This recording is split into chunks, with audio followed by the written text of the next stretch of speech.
Words Can Change Your Brain. Book by Andrew Newberg and Mark Robert Waldman. Chapter 3. Nonverbal Communication is Important Too. Because this book is all about the power of words and communication, you might not be thinking about the impact your body language has on your communication skills. But the author asserts that your nonverbal communication has a powerful impact on every conversation you have. To understand the importance of body language, we'll start by considering the difference between open and closed body language. You might not be familiar with the names of these categories, but you definitely know them when you see them. For example, let's say you're confronting your teenage son about the amount of time he wastes in his room playing video games. If he stands with his arms folded across his chest and rolls his eyes at everything you say, you get the message loud and clear. He's closing himself off from you and putting emotional distance between the two of you. Similarly, if you're meeting your best friend for lunch and she stands up to greet you with open arms and a big smile, you can tell that her response is open and warm. So keep these principles in mind when you're meeting someone new for the first time. Don't be like your grouchy teenager. Use your body to communicate openness. This might mean standing with your arms hanging loosely at your sides, a position that suggests you're at ease with yourself and others, and with your body turned towards the other person in an open and inviting manner. By leaning towards the other person slightly, you indicate that you're interested in them and what they have to say. This creates a friendly atmosphere and invites the other person to feel at ease in your presence. Good nonverbal communication skills are key because it's important for your body language to match your words. To understand why this is so important, just imagine that you're interviewing a prospective candidate for a job. If their mouth is saying all the right things like, "Thank you so much for having me. I'm so excited about this opportunity," what would you expect their body language to look like?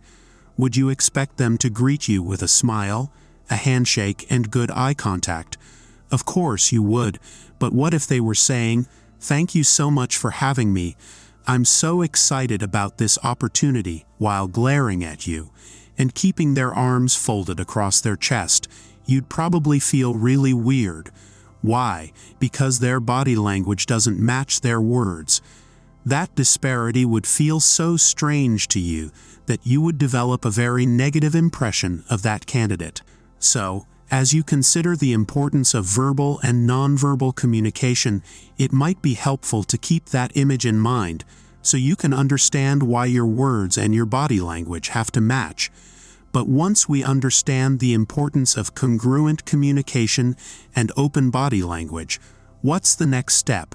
What else can we do to convey a positive impression with our body language? The author asserts that maintaining direct eye contact is the next step. Obviously, you don't want to stare them down. Too much unblinking eye contact, and they may start to wonder if you have a creepy hidden dungeon in your basement. So, instead, initiate a few seconds of direct eye contact while smiling. This says simply that you see them, and you're positive and willing to engage. And as an added bonus, this behavior will also help boost their impression of your IQ. We know that because in 2007, researchers at Loyola Marymount University conducted a study to measure the effect of eye contact on first impressions of intelligence. Nora A. Murphy, the lead researcher, described her findings as follows.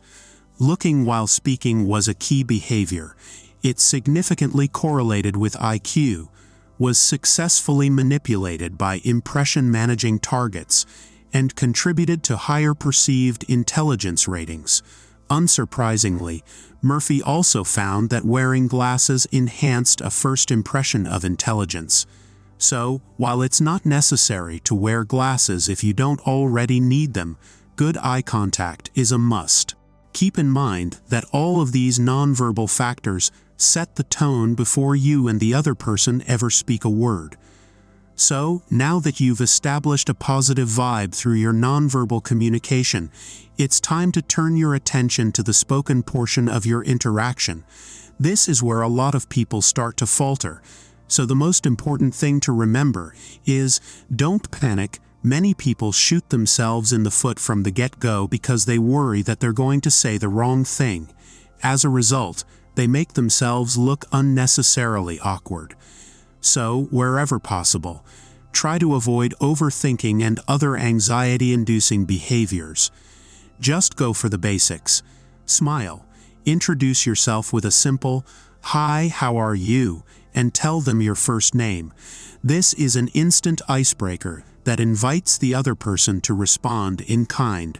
And if, like a lot of people, you're worried about forgetting their name, you can just repeat their name immediately afterwards, in a natural way, like saying, "Allison. Great to meet you, Allison." You can even compliment their name if it feels natural to you, or include a personal anecdote like, "Oh, I'll definitely remember your name. My sister's name is Allison."